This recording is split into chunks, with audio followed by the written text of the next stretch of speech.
Fala pessoal, tudo bem? Eu me chamo Felipe, eu sou o especialista de acionamentos aqui da Suporte Automação. Eu trabalho voltado aí para os acionamentos de motores elétricos, né? Então hoje eu estou querendo apresentar aqui para vocês um software gratuito da Rockwell, né, que se chama CCW. E aí a gente vai fazer a configuração aqui do nosso PowerFlex 525, né, que encontra-se aqui atrás, tá, da gente, para a gente mostrar como é que a gente faz isso daí de uma forma muito simples, tá? Aqui só para mostrar para vocês o que eu já fiz anteriormente, eu simplesmente aqui configurei um endereço de IP para poder acessar esse PowerFlex 525, já que ele já vem com uma porta Ethernet nativa, para a gente poder dar início a essa configuração aqui via o software CCW, tá? Que tem essa tela aqui de abertura.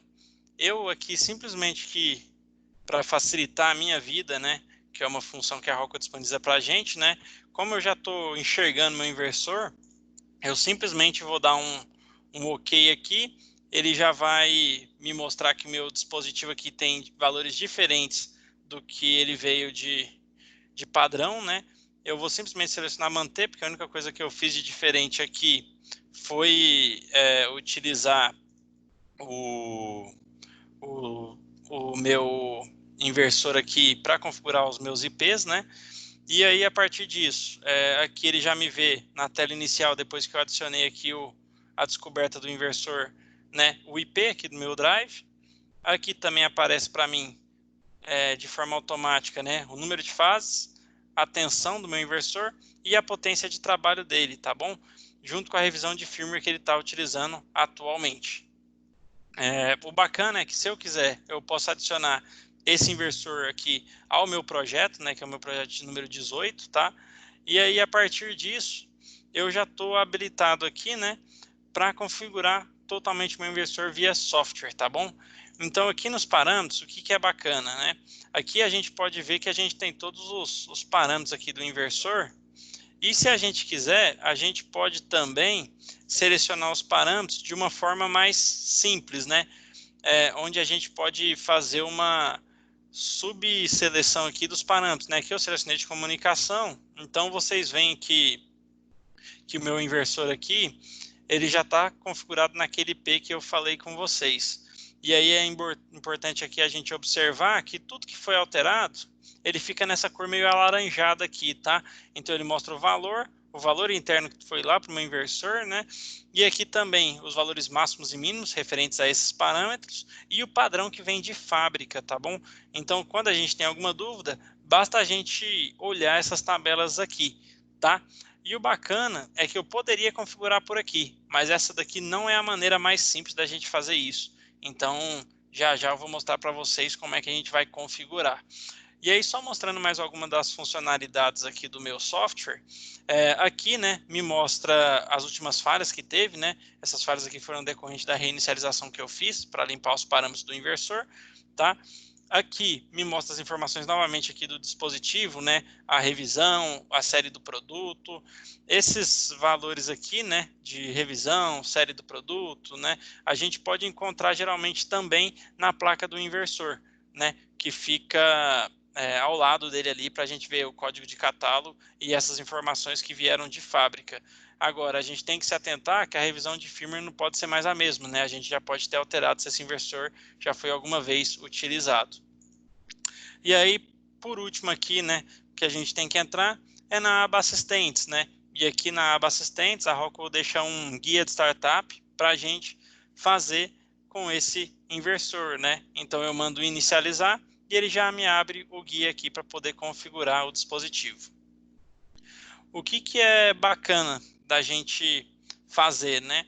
É seguir esses passos aqui de forma sequencial, clicando aqui no avançar do meu guia.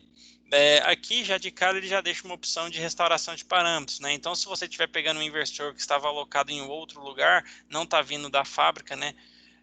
Dentro da caixinha, novo, é bom a gente sempre dar uma redefinida nesses parâmetros aqui, para a gente não ficar com nenhum lixo depois na configuração, e isso daí ser um problema para a gente fazer o nosso start. O passo 3, basicamente, é uma seleção de idioma. Aqui na seleção de idioma, né, é referente o parâmetro 30 do inversor. Quando eu coloco aqui o meu mouse por cima, a gente consegue visualizar. E visualizar o parâmetro é possível em todas as configurações aqui do meu guia, né? Basta eu aproximar meu mouse que ele vai me indicar qual é o parâmetro. E esse idioma aqui é o que vai estar setado depois dentro do meu inversor, né? Quando eu for mexer ali pela própria carinha dele, né? Se eu quiser fazer isso. Aqui, para fins didáticos, eu vou deixar em português. O próximo, né, que é onde a gente inicia efetivamente a nossa configuração aqui do inversor para atender o nosso motor. Aqui é onde a gente vai escolher o modo de controle, né? Então a gente pode ter a forma escalar, pode ter a forma sensorless vector, né? O modo de economia de energia que a Rockwell disponibiliza para a gente, né? Para a gente não ter que se preocupar em configurar para o nosso inversor perceber essas oscilações de carga e conseguir diminuir a saída, né, para que a gente economize, né, em potência. E o modo vetor aqui, que seria o módulo quando eu tenho um feedback, né, um encoder de realimentação no meu inversor, junto com uma placa opcional que a Rockwell vende. Aqui eu tenho também a questão da minha tensão de rede, né? Então aqui eu vou colocar 220, e encoder, como eu não estou utilizando nenhum, eu vou deixar aqui como nenhum nessa configuração e vou dar o segmento. Bacana que aqui a gente já vem para os dados de motor, né? Então o meu motor ele é 220 volts, tá? A minha frequência de trabalho realmente é 60 Hz.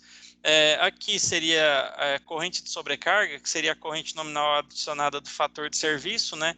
Então, meu motor aqui ele é bem pequeno, seria 0,23 amperes. Vocês veem que quando eu vou para o próximo parâmetro, ele arredonda, né, para 0,2. Então, quando eu tiver motores maiores, por exemplo, um motor de 10 HP com uma sobrecarga de 10%, por exemplo, vamos supor que ele tenha 15 amperes, então vai aparecer para mim 16,5 amperes quando eu digitar, e aí isso daí não vai ser arredondado, tá? E aí vai ficar bem preciso aí para a gente. E aqui também a minha corrente do motor sem a sobrecarga é 0,21, que ele vai arredondar porque já fica na segunda casa após a vírgula. Então, número de polos do motor, né, na sequência, as rotações e aqui a minha potência do meu inversor, né? Então aqui no caso o meu é 25 watts, é 0,025 kW, né? Então eu estou me preocupando aqui com indicar corretamente qual que é a potência em quilowatts aqui do meu motor. No modo de controle do motor, como a gente já selecionou que a gente não tem realimentação, aqui eu vou manter nenhum e vou na sequência. Aqui tem uma opção para quando a gente tem uma alocação de um resistor de frenagem, né? E a gente sabe o ciclo, né, de descarga de frenagem necessário dessa máquina, a gente poderia selecionar aqui se a gente tivesse. E outra configuração importante é a rampa, né? Então aqui o modo de parada, eu vou selecionar rampa, pode ser inércia, pode ser frenagem CC e por aí vai. No meu caso aqui, eu vou deixar determinado realmente a rampa. Aqui é bacana, né? Então a gente também tem que tomar cuidado, porque querendo ou não, o inversor vai fazer um teste rotacional aqui. Eu simplesmente aqui vou colocar 10 Hz, né? Pode ser uma referência pequena, porque é simplesmente um teste para saber para qual sentido o motor está girando. Ele vai me dar um aviso aqui que o inversor vai ser ligado, né? E aí a partir disso ele mostra aqui a referência, né? Então eu cheguei nos 10 Hz, né? Então o que eu tenho que verificar lá quando meu motor estiver rodando é se está no sentido que eu quero utilizar. Está no sentido? Eu seleciono sim e desligo o meu inversor aqui para que eu possa continuar no meu guia, tá? E dou um avançar. Outro parâmetro muito importante que a gente tem é o parâmetro do autoajuste, né? Então aqui é onde o inversor vai se adequar realmente às condições ali do meu motor, né? Então, se eu tenho um motor desacoplado da carga, eu posso fazer um ajuste rotacional. Se meu motor ele está acoplado mecanicamente, o mais indicado é eu fazer um estático. Eu simplesmente tenho que fazer um dos dois, tá? Nesse caso aqui, eu vou dar um exemplo, até porque é um pouquinho mais rápido. Eu vou fazer o ajuste estático, né, que não vai rotacionar meu motor. Então ele vai começar a pegar esses valores, né, porque ele vai magnetizar ali meu motor. Vai solicitar que eu aguarde um tempo, né, até que esse teste seja concluído.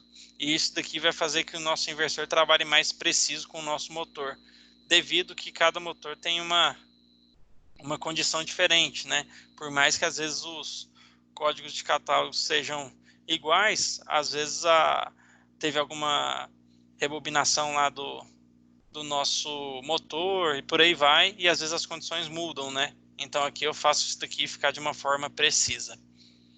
E clico, depois que o teste está concluído, em avançar. Aqui, né, no meu passo 10 do Startup, eu tenho basicamente a seleção das taxas que eu vou fazer minhas rampas, né? Então eu posso definir aqui frequência mínima e máxima, né? Então o mais comum é de 0 a 60 realmente, né? Não que eu não possa colocar outros valores aqui. E aí meus tempos, né? Então eu vou acelerar aqui, por exemplo, em 10 e vou desacelerar em 15 segundos, tá? E aí eu tenho uma opção aqui de utilizar uma função, né? Que é o parâmetro 439 do inversor, que é utilizar uma curva S. Essa curva aqui, se eu, por exemplo, escolho 10%, se vocês virem aqui graficamente, ela atenuou a minha partida e é também o momento que eu chego na nominal, né?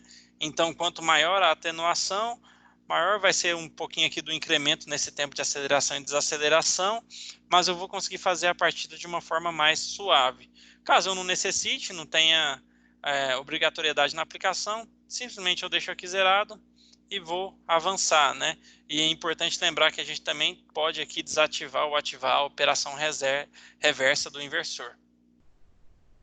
Então aqui já está configurado da maneira que eu preciso.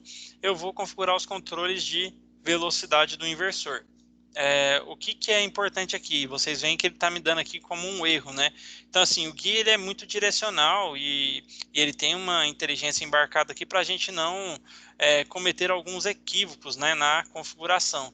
Então aqui o problema é simplesmente que minhas duas referências de velocidade, A1 e A3, elas estão em Ethernet IP. O que eu tenho que fazer é simplesmente colocar um outro formato de referência, né? Então a primeira referência que eu vou utilizar vai ser o potenciômetro do inversor aqui, por exemplo, né? Aí depois eu vou utilizar aqui uma entrada de 0 a 10 volts, né? E aqui no final eu vou utilizar uma referência de velocidade em Ethernet IP, né? Para poder fazer uma referência comandada. Então após eu fazer essas configurações, eu simplesmente clico em seguir e aqui a gente tem o parâmetro da rede Ethernet IP que já vem incorporado ao nosso 525, né? Como já tinha feito antes, ele já está totalmente configurado. Eu vou simplesmente avançar. E aí aqui a gente chega basicamente já nas partes finais de configurações, que seriam determinar ali as rampas de parada aqui, né? Então qual é o formato de parada que eu quero, né? Se eu quero atribuir isso daí a uma entrada digital, as fontes de partida do inversor, né? Aqui então está via rede Ethernet, está via aqui as entradas digitais e, por exemplo, eu poderia colocar via teclado também ali do inversor, né? Para eu fazer essa partida. Então, aqui eu já faço uma pré-seleção do meu meio de partida inicialmente. E aqui mais embaixo eu tenho simplesmente as configurações de